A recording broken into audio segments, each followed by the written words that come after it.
siivilitti dabarsuu dadhabuu hime. Manni maree tasgabbii fi nageenya gamtichaa akka jedhutti fonqolcha mootummaa eebila 11 bara 2019 hordofee biyyattiin bulchiinsa mootummaa siiviliin hoogganamu hundeessuu hanqattee jedhe. Manni maree tasgabbii fi nageenya gamtaa Afrikaa hokkara lubbuu namootaa nagaa akka darbuu fi miidhamni qaamaa akka qaqqabuuf ka'umsatee balaaleffate. Kana malees manni marichaa dura taa'an Koomishinii Gamtaa Afrikaa qooda fudhattoota Sudaan keessa jiran Igaadii fi Koomishinii mirga namummaa qindeessuun wixineen ta'ii bara 2019 lubbuu namaa dabarsee qorachuuf hundaa'e mana marichaatiif akka dhiyaatu gaafateera. Mormiin humna waraanaa aangoo fudhate kana irratti bahame magaalaa Kaartum keessatti guyyaa sadaffaaf itti fufee jira. Gama biraan ministeerri muummee Abdalla Hamdok kan aangoorraa kaafaman mana Jeneraal Abdul Fattah al-Burhaanii gara mana isaaniitti deebi'aniiru.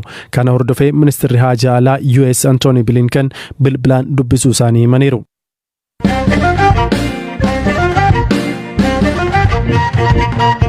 Waldaan fannoo diimaa addunyaa waraana kaaba Itoophiyaa furmaata ariifachiisa barbaadaa jedha. Hoogganaan waldichaa Pitamoo ka guyyoota 3 fi Itoophiyaatti daawwannaa geegesse rakkoon biyyattii guyyaa guyyaan hammaachaa dhufu hima. Pitamoo gaafiif deebii BBC waliin taasisirratti lakkoofsi namoota deeggarsa barbaadanii haalaan dabalaa dhufu hima. Kan furuun barbaachisa ta'ullee wanti abdii namaaf kennu mul'ataa hin jiru jedha. Gam biraanii naannoo Amaaratti waraanni humnoota TPLF fi humnoota mootummaa federaalaa waliin godhamu hammaataa dhufu jiraatonni BBC timan. Baqatoota 500 ol ta'anii fi da'oo kataate naannoo magaalaa Daseetti waraanni gaggeeffamaa jiru namootni dubbisni himan. ውጊያ ቀጠና የሚባለው ከደሴ ከተማ 7 ኪሎ ሜትር ኦሬዲ ኮን bakkee waraanni itti gaggeeffamaa jiru magaalaa Dasee irraa kiiloomeetira 7 fagaateeti. Booruu jedhamti. Karaa kutaa barriidha. Waraanni kutaa barrii fi booruu gidduutti gaggeeffamaa jira. Booruun magaala xiqqoodha. Hospitaala qabdi. Magaala Dasee keessa nagaadha. Uummannis galmawwan magaalittii eegaa jira. Hawaasa buqqa'ee dhufees oolchaa jiru. Dhaabbileen daldalaa cufaman jiru. Namoonni gadhiisanii bahanis jiru. Guyyaa 3 fi 4 dura jechuudha. Olola sangaan dhale jedhuun sodaatanii bahan. As gahan as galan oduu jedhuudhaani. Har'a an bakka waraanichaan ture. Garuu Dasee galan jedhamee sobaan odeeffamaa ture. Har'a waraana cimaatu jira. Bu'aa isaan barre. Dhiphina cimaa keessa jirra. ከባድ ውጊያ ስለሆነ ውጥረት ነው.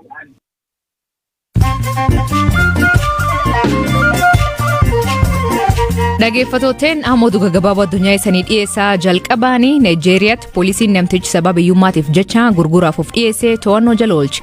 Ajajaan poolisii Islaamaa ka Hizba jedhamu Haaruun Ibn Sinaa namtichi kun to'annoo jala oolfamuu BBCf mirkaneessuun gochi dargaggoon kun raawwate amantaan dhorkamuu hima. Haalli ati keessa argamtu hagam cimaa ta'ullee of gurguruu yaaluun hin dandeettu jedhu. Keenyatti barattoonni Piriimiyer Liigii daawwachuu dhoowwan kutaa ciisisaanii gubuun gabaafama. Barattoonni barumsa sadarkaa lammaffaa kunneen tapha Liverpool fi Manchester United daawwachuu dhabuun yakka kan hojjetan. Akka miidiyaaleen biyyattii ibsanitti ammaatti barattoonni 4 qabamanii dhimmi isaanii ilaalamaa jira. Manni murtii olaanaa gamtaa Awurooppaa Pooland guyyaatti adabbii $1 miliyoona akka kaffalan ajaja. Poolandii fi gamtaan Awurooppaa jijjiiram dhimma murtiitii wal qabatan irratti wal guufatan. Mootummaan Pooland adabbii kaffaltii kaa'uun fudhatama hin qabu jedhan.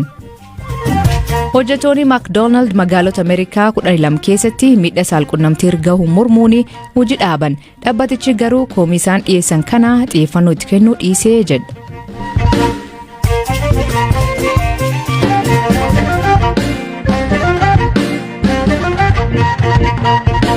Itoophiyaatti tokkummaa dhugaa saba hunda hammata fiduu fi mariin biyyaalessaa qaamuu dirmaachisuu gaggeeffamuu qabaa jedha namni siyaasaa gaamessi obbo Leencoo Lataa gareemaan jedhamu waggoota 2 fi dhimkan irratti hojjechaa ture keessatti miseensa ta'uu ka himan obbo Leencoon hagammaatti tokkummaan dhugaa Itoophiyaa keessatti hin dhalanne jedha. Mariin kun an barbaachisaa jechuun Waayilikii Zalaalem Taadessaa gaafate. Hedduu barbaachisaadha. Ce'umsa irra jirraa gama kamitti akka ceenu irrattuu wal taanee hin jiru. Gariin gama of duubaatti deebi'ee sirna saba tokkichaa biyya saba tokkoo Itoophiyaa akka sanatti caasessuu barbaada. Warri kaan immoo of fuuldura deemanii federeeshinii sabdaneessaa kana dimokiraatessuu barbaadu. Waan baay'ee irratti humni politikaa biyya kanaa waan hundee ta'an irratti wal ta'iinsa hin qabu. walta'iinsa irra gahuudhaaf barbaachisaa waan ta'eef mariin biyyoolessaa barbaachisaadha. Marii biyyoolessaa kana keessatti eenyufaatu hammatamuu qaba? Yeroo baay'ee marii hunda hammate jedhamee jecha yeroo dubbatamuun dhaga'ama. Gaafa mariin gaggeeffamu garuu quubsaa akka hin taane qaamni garaagaraa immoo ni kaasa. Eenyufaa yoo hammatame mariin biyyaalessaa kun marii guutuu rakkoo biyyittii furuudha jettanii amantu? Murni tokko qophii marii biyyoolessaa kanaaf waggaa 2 darbee irratti hojjechaa baanee hojiin irratti hojjenne tokko qormaata gochuudha. Eenyufaa ilaala dubbiin marii biyyoolessaa kun ka jedhu isaan kan adda baafanneerra. Paartii duwwaa miti. Hojjettoonni keessa jiraachuu qaban, dhaabni qabeessaa keessa jiraachuu qaba, warri amantii hoogganan keessa jiraachuu qaban, uummanni saba isaa keessatti dhageettii qabu hamma danda'ame keessa jiraachuu qaban. Mootummaan qooda fudhata malee hoogganuu immoo hin qabu. Mootummaadhaan hoogganamnaan hin dabaa'u. Kanaaf mootummaan qooda keessa qabaachuun garuu hedduu barbaachisaadha. Maaliif deemee hojiirra ka oolu karaa mootummaa waan ta'u. Wanti kun heeraa oli waan heeratti deemu fa'ii mari'ata. Itoophiyaan biyya akkamiiti? Biyya saba tokkooti moo biyya saba danuuti? Biyya afaan tokkichiidhaan hojjetu moo biyya afaan saboota hundaatiin hojjetu ta'uu qaba? Itoophiyummaanoo maal fakkaata? Itoophiyaawwinnat jedhanii warri odeessan jiru. Itoophiyaawwinnattiin kun hanga ammaa eenyummaa saba tokkoo qofa hammata ture. Eenyummaa saboota Itoophiyaa hundaa immoo akkamitti akka inni hammatu gochuu dandeenya ka jedhu kana hundafaa waan hundee ta'an irratti mari'ata jechuudha. Deemee kun heera biyyaa keessattitu gala jechuudha. Marii kana booda mootummaa amma hundeeffame irratti namoonni dabalamanii hirmaachuu qaban, bulchiinsa keessa galuu qaban ni jiraatu moo maal jijjiiruu danda'aree?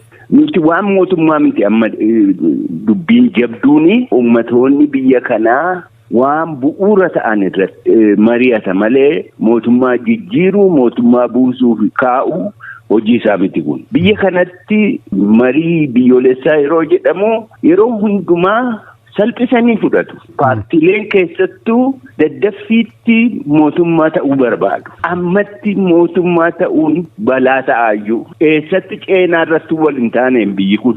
Jijjiirama duraan turerraa adda inni amma keessa jiru. Jijjiirama bu'uuraa fiduutu irra jira. Isin akka nama siyaasaatti akkasumas poolitikaa Itoophiyaa kana waggaa dheeraa akka nama keessa turetti tokkummaa biyyaalessaa Itoophiyaa kana akka uummataatti akka biyyaatti yeroo ilaaltan isin yaaddessaa?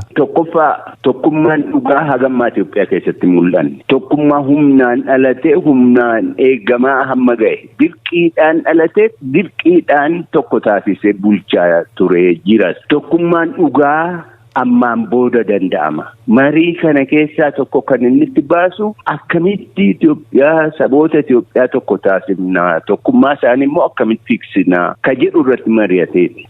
Uummata biyya kanaa mootummaa waan shakkuuf sababa gahaa qaba. Mootummoonni hagammaa aangoo fudhatan hundi dhimma ofii malee dhimma uummataa wajjin rakkanne. Ammaan booda agarra ta'a tarii mootummaa uummataaf uummatoota Itoophiyaatiif yaadu ganaa agarra ta'a. Qaamolee wal waraanan jiru obbo Leencoo ifatti kan beekamu addunyaa irrattis kan barame tokkummaa biyya Itoophiyaa isa dhugoomsuu keessatti qaamoleen kunneen marii biyyaalessaa gaggeeffamuu qabu keessatti hirmaachuu qabu, isaanis hammatamuu qabu jettanii amantu? Dhibdee baay'ee jira. Dhibdee kana keessaa inni tokkoffaan warra humna qawweedhaan deemnee aangoo fudhanna jedhu. Isaan kun